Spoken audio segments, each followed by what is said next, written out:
Sobre este tema seguramente van a querer opinar porque siguen las repercusiones del apagón del pasado 25 de febrero. Y ahora supimos que el CERNAC, el Servicio Nacional del Consumidor, demandó colectivamente a las compañías de transmisión eléctrica Interchile y Transelec, precisamente por su responsabilidad en el corte de suministro que afectó al país desde Arica hasta Puerto Montt. Para hablar de este y otros temas está al teléfono de la prueba de ADN el director del servicio, Andrés Herrera. Director, bienvenido, buenas tardes. Buenas tardes, director. Buenas tardes, Paula y Rafael.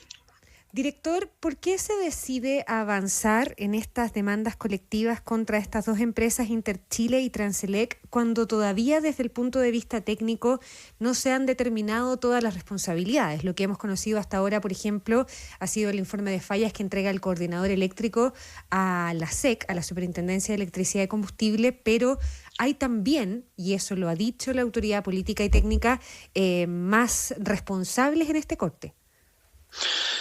Bueno, Paula, hemos tomado la decisión de demandar a estas empresas sobre la base del conjunto de antecedentes que nosotros hemos reunido hasta la fecha, entre ellos el propio estudio de análisis de falla del coordinador eléctrico, como también otros antecedentes, los antecedentes que nos sirvieron también de respaldo de esta demanda, que son los propios reclamos, también un conjunto de otros antecedentes que reunimos sobre la base de oficios que nosotros despachamos. Y lo que precisamente estamos haciendo es decir que hemos llegado a la convicción como CERNAC de que ambas empresas, tanto Interchile como Transelec, han tenido responsabilidad en el origen del corte, en la propagación también conforme a este estudio y como también en el plan de recuperación que tuvo un conjunto de deficiencias.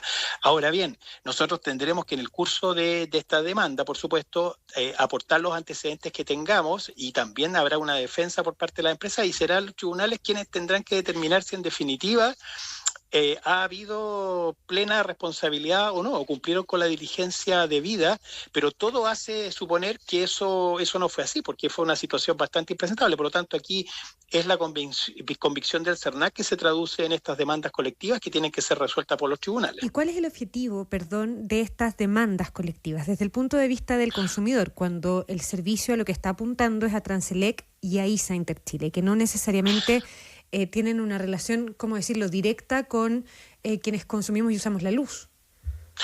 Bueno, claro. Lo primero es decir que, claro, estas demandas no agotan, en primer lugar. No es la empresa que nos cobra la cuenta, por decirlo de otra manera. Así es. No tiene el vínculo contractual directo con el consumidor final, pero en cualquier caso, lo primero que es necesario decir que nosotros estamos evaluando otras acciones y tendremos que ver si hay otras empresas, incluso del sector eléctrico y de otros mercados, que pudieran ser responsables para hacer frente también a acciones del CERNAC. Pero respecto de estas acciones en particular, aquí lo que se ha hecho es decir que estas empresas son proveedoras también a la luz de las definiciones de la ley del consumidor, en el sentido de que son distribuidoras de este servicio de energía que posteriormente llega a los hogares a través de las distribuidoras de energía que tienen una relación directa y permite la ley también utilizar el mecanismo de las demandas colectivas para proteger lo que se denomina el interés difuso, es decir, un conjunto de consumidores que no está necesariamente regido por un vínculo contractual directo. En otras palabras, lo que quiero decir es que la ley del consumidor es suficientemente amplia para considerar a empresas, en este caso transmisoras, que también son proveedoras a la luz de la ley del consumidor y por lo tanto tienen que responder tanto por las multas, por infracciones, como principalmente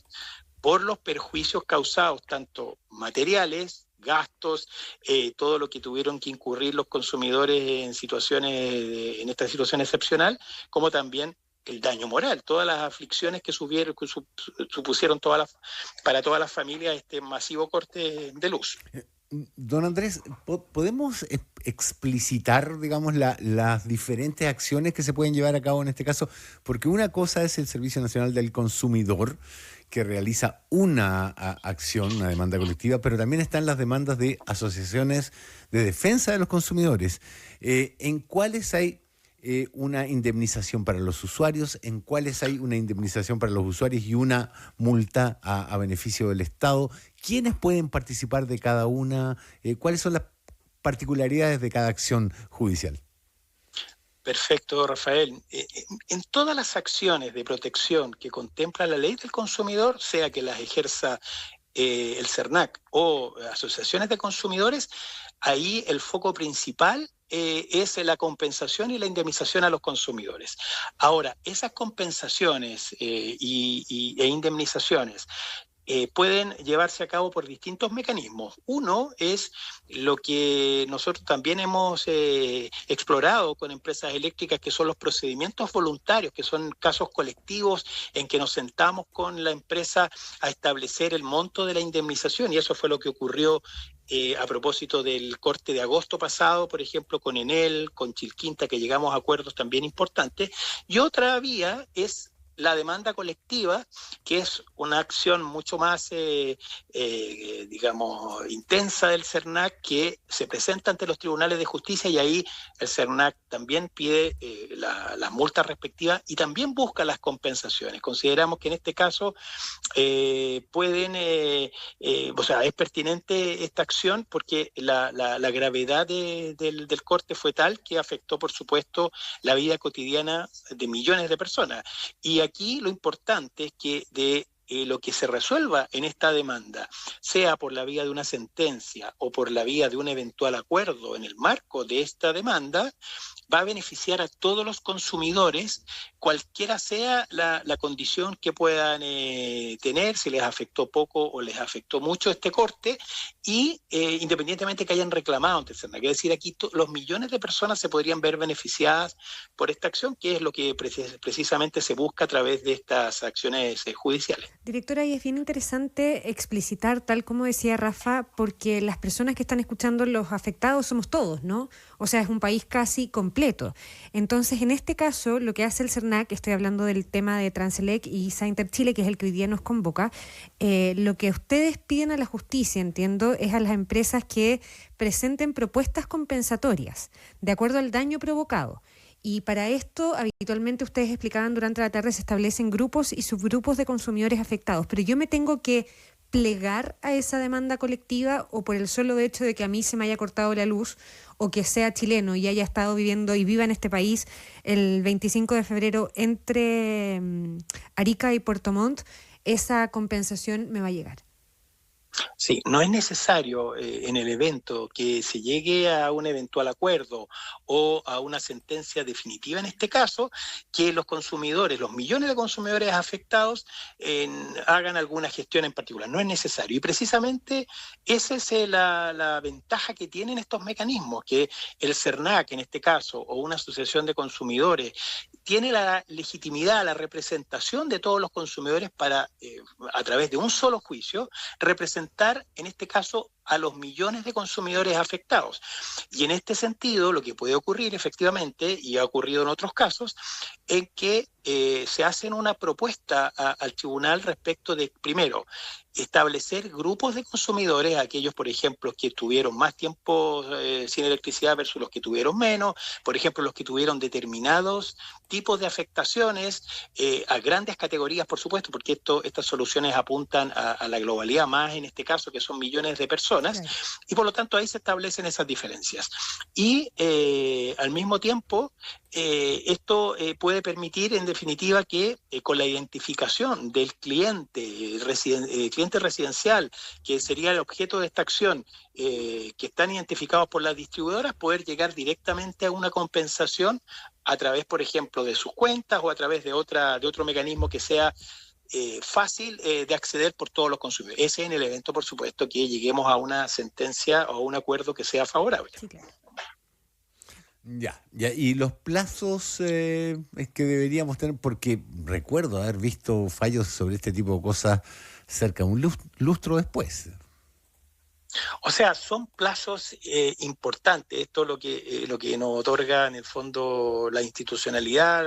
Esto requiere efectivamente un estándar de prueba importante. Nosotros creemos tener los antecedentes necesarios, pero esto es el primer paso. Evidentemente que el llamado a estas empresas y a otras que puedan resultar responsables, sea en el origen, en la recuperación de esta falla, de manera proactiva, puedan establecer algún tipo de mecanismo compensatorio, porque evidentemente esperar las resultas de un juicio que puede demorar efectivamente un lustro o más tiempo, esperemos que no, en definitiva los consumidores no pueden seguir esperando. Aquí hay antecedentes que consideramos muy importantes para los efectos de establecer esta primera convicción que tiene el CERNAC en torno a perseguir la responsabilidad de estas empresas. Estamos conversando con Andrés Herrera, director del Servicio Nacional del Consumidor, el CERNAC. Director, tengo que volver a preguntárselo, más allá de que el servicio ha entregado explicaciones, pero en medio de toda esta ofensiva de las respuestas, del informe de fallas que entrega también el Coordinador Eléctrico Nacional, apareció hace unos días este reportaje que daba cuenta de una serie de correos electrónicos de autoridades al interior del servicio que darían cuenta, se dijo en su momento, un intento de evitar que los reclamos posteriores al megapagón llegaran directamente a las distribuidoras. Y se habló también de que esa medida venía ejecutada a partir de instrucciones que habían sido enviadas desde Presidencia. El gobierno lo ha rechazado, que la instrucción haya venido precisamente desde ese lugar, y el CERNAC también lo ha negado, pero ¿cuál es la explicación concreta a esos correos que sí conocimos, digamos? Bueno, me parece muy importante también volver a despejar este punto que ha sido debatido públicamente. En primer lugar, el CERNAC, ante esta emergencia que tuvo características bastante particulares, definió una estrategia, y en esa estrategia el primer punto que consideró fue efectivamente la recepción de reclamos por parte de los consumidores, con el principal objetivo de cuantificar y levantar información sobre los perjuicios que se habían ocasionado a los consumidores. Y dada la naturaleza colectiva de este caso, que es masiva, esos reclamos servían fundamentalmente de insumo para las acciones que el CERNAC precisamente está comenzando a ejecutar, que era la segunda etapa de lo que dijimos que íbamos a hacer. Entonces, allí se tomaron algunas decisiones que fueron debatidas internamente por el servicio, y los correos que han expresado parte de ese debate, porque son correos, la verdad, que son parciales, están descontextualizados del debate, la verdad es que dieron la impresión de que había algún grado de protección a una empresa. Nada más lejano a eso. Yo puedo reconocer que en esos correos se pudieron expresar ideas de una manera distinta. No es el tenor que tampoco yo como director espero que tengan correo en el servicio, y eso por supuesto es necesario mejorarlo y trabajarlo. Eso lo hemos conversado también en el interna. Pero otra cosa muy distinta es, a partir de eso, especular en que el CERNAC lo que pretendió hacer en este caso fue proteger a la empresa. Nada más lejos, eso lo rechazo categóricamente. Eso es completamente falso, y nada más mostrar lo que hemos hecho en el mercado eléctrico el año pasado, este año también, recientemente, ahora que estoy comentando las demandas en contra de Interchile y Transelec, que vamos a seguir analizando. Y respecto de las eventuales órdenes o instrucciones de la moneda, también eso es completamente falso. Nadie, ni en el gobierno, ni desde la presidencia, menos aún, ni ninguna otra autoridad ha dado instrucciones al CERNAC respecto de cómo proceder en este caso. El CERNAC actúa de manera autónoma, con rigor técnico, en base a las competencias legales, y en este caso tampoco es una expresión que me representa, ni que es algo que haya podido, digamos, señalarse de esa manera en los correos, más allá de que sabemos que estos correos derivan también de una filtración, y hemos actuado también a través de denuncias al Ministerio Público por esa materia. Don Andrés, le cambio el tema. Pasamos de un fenómeno eminentemente nacional, global, a otro más particular, pero no por ello menos importante, sobre todo para los que compraron entradas para el concierto de Shakira. Leo la propia página del CERNAC que dice: el 70% de los reclamos en concierto de Shakira son de regiones distintas a la metropolitana, y donde ahí la reprogramación del concierto es solamente una parte del problema. La otra parte es tener la disponibilidad de horarios para viajar, poder comprar los pasajes, solicitar el reembolso de aquellos pasajes que estaban comprados. ¿Cómo cómo se ve esto desde el SERNAC? ¿Qué tantas herramientas existen para negociar en este caso? No, y para aprovechar el tiempo solamente, director, como cambia de recinto el concierto de abril, hay muchas personas diciendo, bueno, yo tenía una ubicación en el Estadio Nacional y en el Parque Estadio Nacional esa ubicación ya no va a existir. ¿Eso tiene alguna forma de resolución? Bueno, eso que dicen los consumidores y que ustedes comentan es total y absolutamente razonable.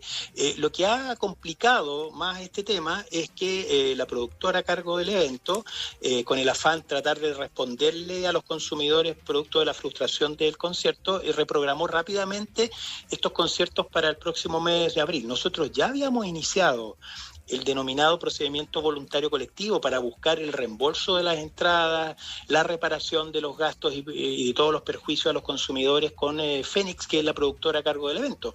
Pero desde el momento que la productora anuncia de manera también unilateral que tiene que haber, va a ser una especie de canje entre las entradas compradas con anterioridad, asignándolas a estos nuevos eventos, se produce ahí la complicación, primero, de que el recinto no es el mismo, que las ubicaciones no representan la misma visión del espectáculo, por otro lado también se hace aparentemente el canje de manera directa y no se aparentemente compensan los gastos que el consumidor debió enfrentar al momento de asistir al primer concierto que se frustró versus los nuevos. Es decir, hay un conjunto de situaciones que nos parecen a lo menos, digamos, reprochables en el sentido de cómo la productora se ha aproximado a este conflicto y nosotros estamos evaluando. ¿Cambio de localización, por ejemplo?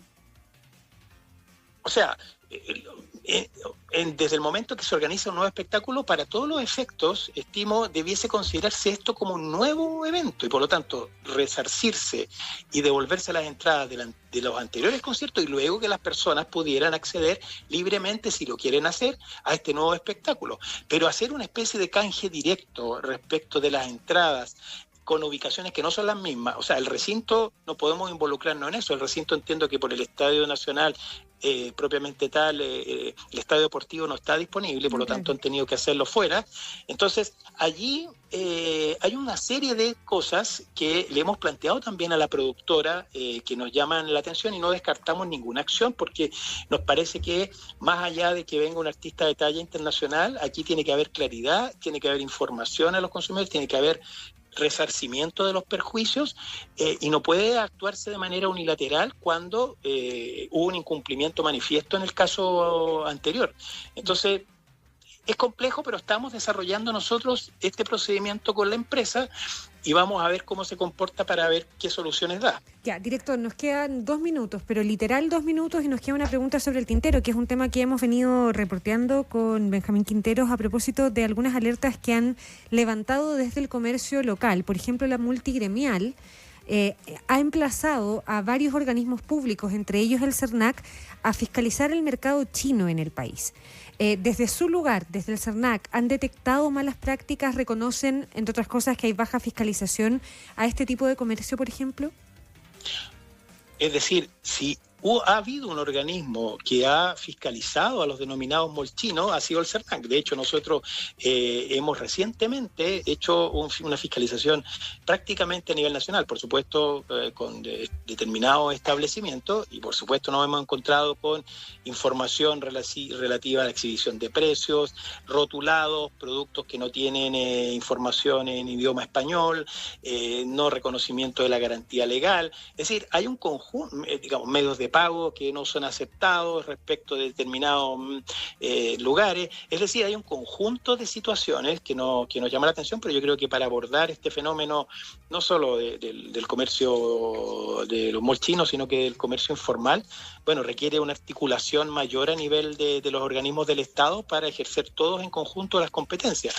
Ya en el proyecto de ley, solo decir que del SERNAC te protege que se está discutiendo en el Parlamento, se están incorporando nuevas facultades para el SERNAC en materia de comercio informal. Nosotros lo valoramos.